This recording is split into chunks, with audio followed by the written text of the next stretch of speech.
everybody. Welcome back to another episode of 10 Tonight. Today we're here on Melrose at Banana Republic to celebrate with Bryon Javar for his new collaboration with them. Let's go. Okay, I'm here in the bathroom. I look so shiny and my hair looks so puffy, but it is what it is. I'm about to go out there and say hi to Bryon.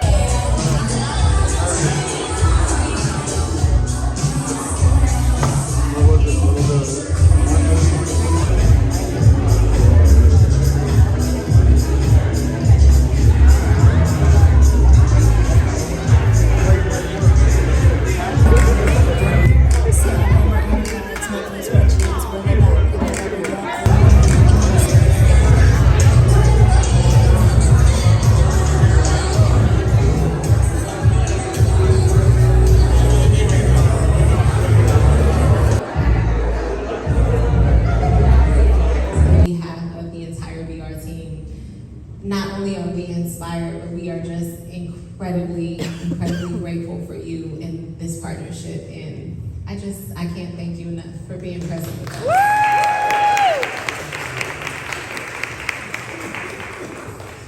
So we're gonna ask a few questions and then we'll try to keep it short because we don't want to interrupt y'all night with 75s.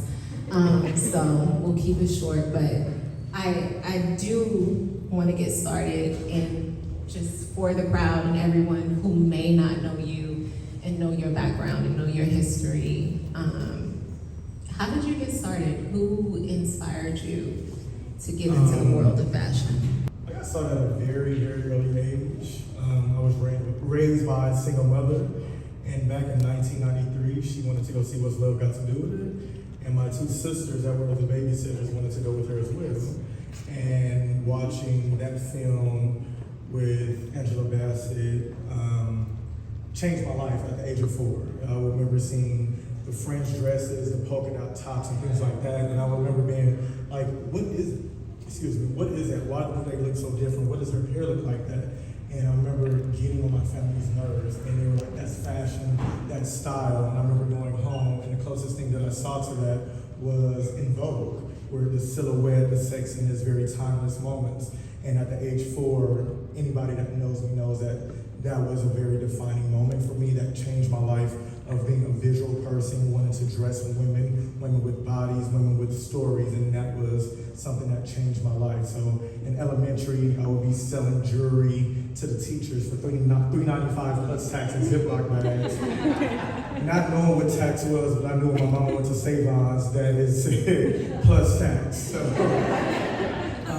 So those were moments that that was what got me into fashion. In high school, putting on fashion shows, I was class president. We had to do fundraisers, and I would put together fashion shows to help raise money for prom and things like that. And after that, I got my first internship with Lori Phillips, who's a Black Eyed Peas stylist, who I will forever be grateful for. She took this young Black boy from South Central, and on my second day, I thought I would be getting Starbucks, and I was on set tying up Fergie's boots and helping Will I Am with things like that. And it was like, oh, this is what's about to happen. So I think God at an early age showed me what I could do and what I was able to do, but gave me a journey to work for it to deserve it. And so that's how I ended here. Because something that you said drew me back to a conversation that we were having earlier when we were getting started, and you said that you put so much of your career into other people's work, other people's looks and styles, and you feel like right now God is pushing you forward and is focusing on you, and this is your time. And so what is your priority in this moment when it comes to you? My priority right now, honestly, is peace and happiness. And I used to be the person that anybody knows I have manifested so many things in my life, from jobs to traveling to just opportunities to people that broke my heart. I manifested it all. And I'm in a place now where what I'm manifesting is asking God, this is what I want, this is what I'm looking for, and allowing Him to show me what it is that He has for me. A lot of times we put things on our vision board like, oh, I want to work with this person, and I want to work at this job, and this is the salary that I want, and blah, blah, blah. Like, we're very detailed. Me, now I'm saying, by the end of this year, this is what I would like in my savings. This is what I would like to get the attention of. This is the type of job I would like to do, but I'm not saying this is the client that I want to do it for. This is the company that I want to do it for. So I'm honestly in the season of just letting go and letting God and allowing my talent, but also who I am as a person to shine. And this first quarter, honestly, has been nothing but about Bryon. It's been slow on the client work, but it's been because God wants me to be able to be grateful and be present and not worry about, oh my God, I don't have the size for her, or I don't have these things where I'm able to do the work, but I'm the focus, and I'm now being able to accept that. I probably, until this night, is the first time I probably have really accepted that I am a talent as well as a creative stylist. Yeah. I just want to remind you that when it is your season, like, it's just important for you to focus on yourself in whatever capacity that looks like. So I want to encourage you to do that always. Even to piggyback off of that, literally just look up and saw someone I manifested this trip, and me and this person never knew each other. I was in the middle of Cape Town in South Africa, and my brother George here, we literally knew each other through other people, but we didn't have a relationship. And over like the last 5 years, there's so many people that we are actually friends with and very close with. And I remember sitting there manifesting, like, this is the type of magazines I want to do. These are the carpets that I want. These are the partnerships that I wanted. And this was in 2019, before shit got real in 2020. But sitting here and just looking back at that moment is something I really manifested, but I just let go and let God, because I thought it would be, I'm gonna put gas in the tank and I'm gonna draw the car, and this is what I was gonna get to. He said, no, baby, you're gonna eat sometimes, but then sometimes you're gonna go into an electric car, and then sometimes you're gonna get a service car, and all of those things. So my journey here has been like no other. So being able to, like, you say that, it's just a full circle moment for me to be able to identify where I was November 2019 and where I'm at in 2024. So,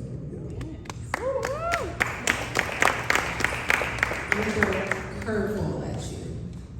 If there was anything else other than styling in the world that you could be doing right now, what would it be and why? the people that are laughing, I know what they're thinking, and I'm laughing. This is a corporate event. Honestly, there are two different things that I would do. One would have been to be a hairstylist. I think hairstyling was one of my first loves that I wanted to do. I used to steal my neighbor's Barbies. It was like 8 girls over there, so they had like 50 Barbies. I used to steal them. My mama had short hair. I would take her little curling irons when she, since you don't hate when I say this, but when she went to the boogie joint, I was working. And I would sit there and curl the hair. Ricky Lake used to have those hair shows. I would do basket weaving. I would take tracks from different things. I would just do what I wanted to do. I remember looking at Word Up magazines and like, okay, she got waterfalls and new spritz right here and all those things. So it would either be like a hairstylist, or honestly, because I'm very good at these things, I would be like a detective,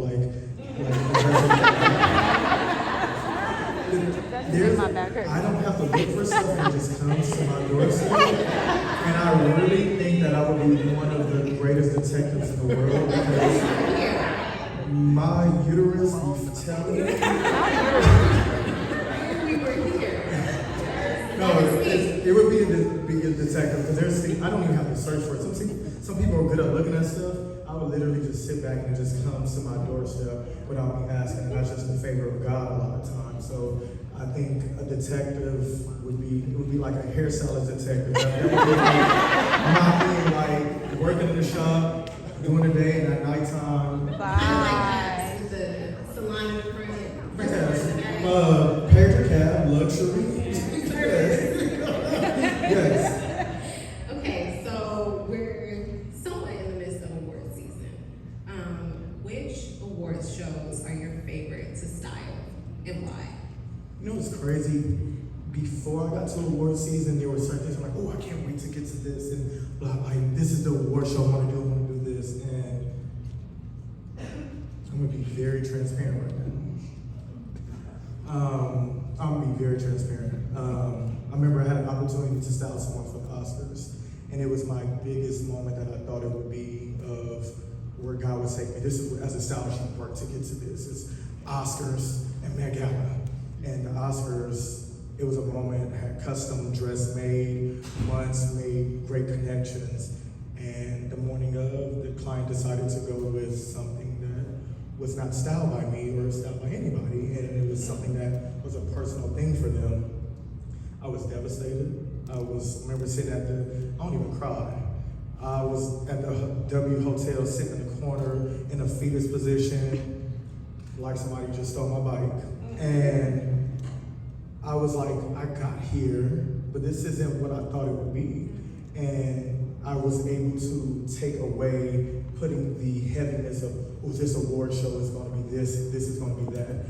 My funnest things that I've honestly been able to style are the moments that are not the easiest. So in our community, when I'm doing NAACP awards and I'm doing the Wearable Art Gala, a lot of these brands don't lend to the Black talent for the Black events. And one thing I've had the most fun doing is being able to have the best look on these carpets when it was not an easy journey to get there. So doing the Oscars, doing SAG Awards, brands are doing things, but I can have more fun when 3 days before I'm like, I don't know what the hell is about to happen, but God makes it happen where I go from having no dresses to having 3 racks of dresses. So I think I have the most fun when I have, when there's a trouble thing, if that makes sense. So like I don't put the heaviness or like the Met Galas and all those things because it's kind of easy sometimes. And so for me, it's like those events that are not the easiest. Those carpets was the most fun for me. Something that you said stood out to me, and it was just your response to the Oscars and feeling like that was going to be your big moment, or it should have been the big moment. But I think that there is a lesson in there. And I think that's just for you and all of us in this room. Sometimes it's not about that big moment. And I think we're so focused on the destination and we're waiting for that big moment to pop and say like, this is my time and this is my moment. But sometimes it is always, I don't even say sometimes, it is always about the journey. It is always about the experience. Teacher Kendall said this is a journey. Yes. You are living your life, you are doing something that you love, and it will never be based on a single moment. Those single moments don't define you. What defines you is your art, your craft, and you being able to live in your purpose and do what you love and inspire people and bring up people behind you. It's never about the destination. It's always about the journey and the work that you're doing. So I think in my career, I've definitely learned that there's been so many curveballs thrown at me on a regular where literally when I call my friends or family members and I just laugh, and like, what happened? Because I at this point I just laugh. I used to be a person of why me, woe is me. Now I'm like, okay, what is this in the midst of it? What is this teaching me? What am I learning in this very moment? But also, this still has to get done. So what am I going to do to get over it? I can't sit here and just be like, oh my God, this didn't come, or this client did this. That doesn't change anything. They did do it, so am I going to stay in that moment and allow that to change what I know my destiny is and all of that? So I just make sure that I'll try and learn the lesson in the moment, but also go further, and that's what also has got me here as well.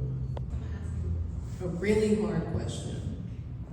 If you can narrow it down, what are your top 2 favorite looks that you styled? Oh, 2? Okay, can I get 4? You can get 4. Okay. Hands down, I'm gonna put this into 2. Marseille Martin 2022 BET Awards. Dolce & Gabbana's silver red carpet dress, and then I wanted to turn her into Destiny Child meets Christina Aguilera meets A. Marie meets NC concert meets all those things when she did the presenting. That was a moment for me of Marseille has been somebody that we have watched grow up. And especially within the Black community, it can be very hard to allow someone to grow up in the correct way. Everyone always looks at, well, that's a little girl, and it's very hard to become a young woman. And that was a moment that I felt like I did my job so well because she wanted to show a little breast. She wanted to show that waist that doesn't exist. She wanted to be a young woman. And I felt that not only from her, but her parents, her publicists, her management, and society, that was a thing where I had to pat myself on the back because it was a job well done where I was able to execute what she wanted and it not be a crazy thing. It was like, wow, we need to watch this person blossom. So that there goes into my top because it's just how it made me feel and how it made her feel. Another look is that's my favorite is Quinta Brunson Golden Globes 2023. The Christian Siriano moment. I was inspired by school days. My sisters are older than me, so I always felt like I was, like right now I feel like I'm a 52-year-old divorced woman. That's just how I feel.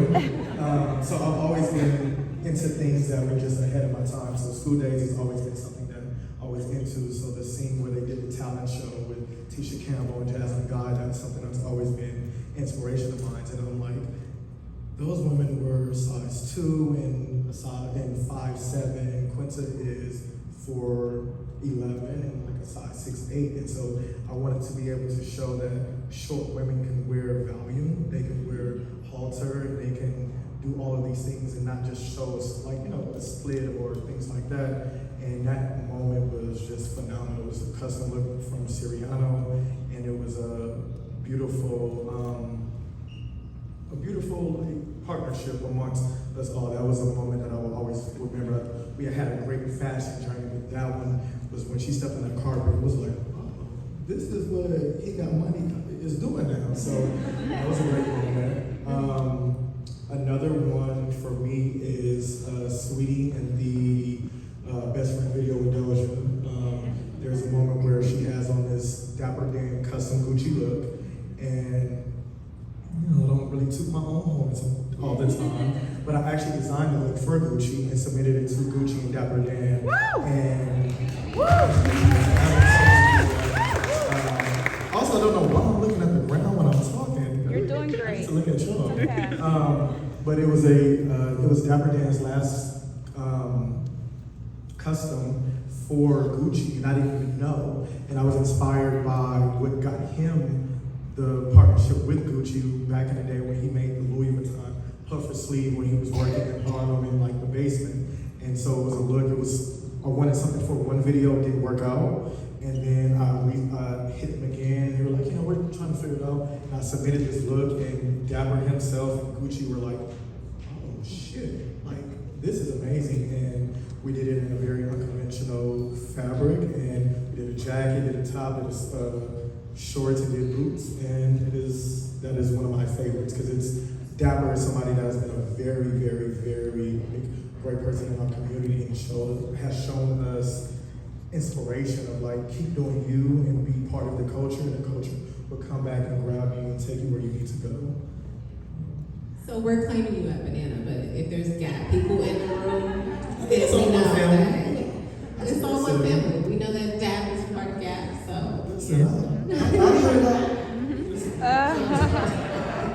Okay, so our last question tonight is, who do you look to as a mentor? Who do you look to as a mentor?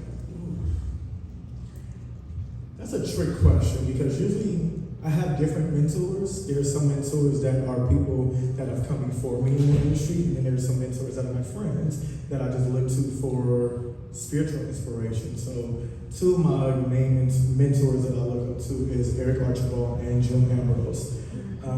June is the reason I'm a stylist. Like as far as like, I didn't know what a stylist was, and it was Tamika Foster, Misa Hilton, and June Ambrose. And I remember seeing a Usher special, and Tamika was like, I'm a stylist, I make this much a day, and I was like, my mama don't even get that on her SSI check in a month, so you get this in a day? What's that? And I remember Googling, using Vibe magazine with the dial-up internet, what is a hip-hop stylist? And it was June Ambrose, Misa Hilton, and Tamika popped up.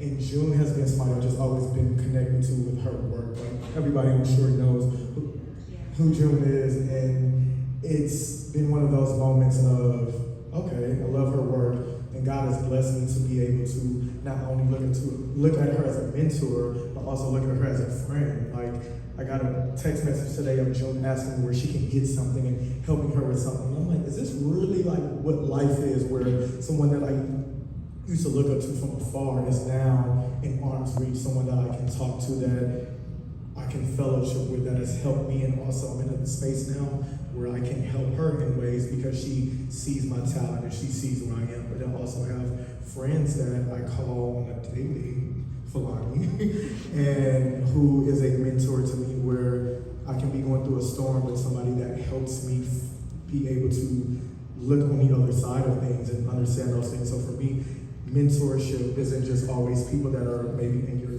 field, but also just people that are your friends and your family that can help you, that mentor you out of situations, because it's not always about the job or the career that you have, but helping you navigate through those spaces. And Karruche Tran is the other person that I look up to, great stylist. He's one of the only men in this industry that has stayed true to who he is.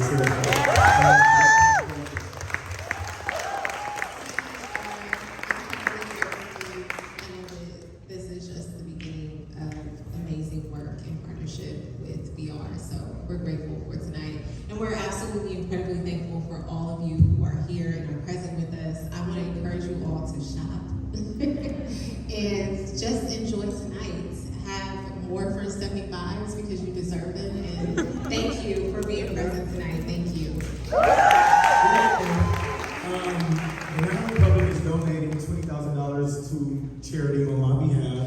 $10,000 will be going to the Bahati Foundation, which they are dear friends of mine, and they donate bikes to inner city children to help with fight obesity and keeping them mobile and exercising and things like that.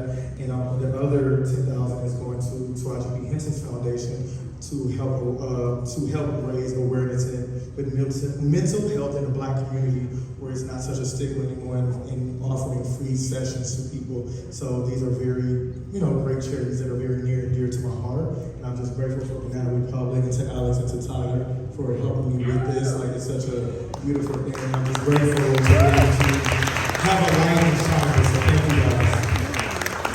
What's up, y'all? It's Bryon Javar, and you're watching TAM Tonight.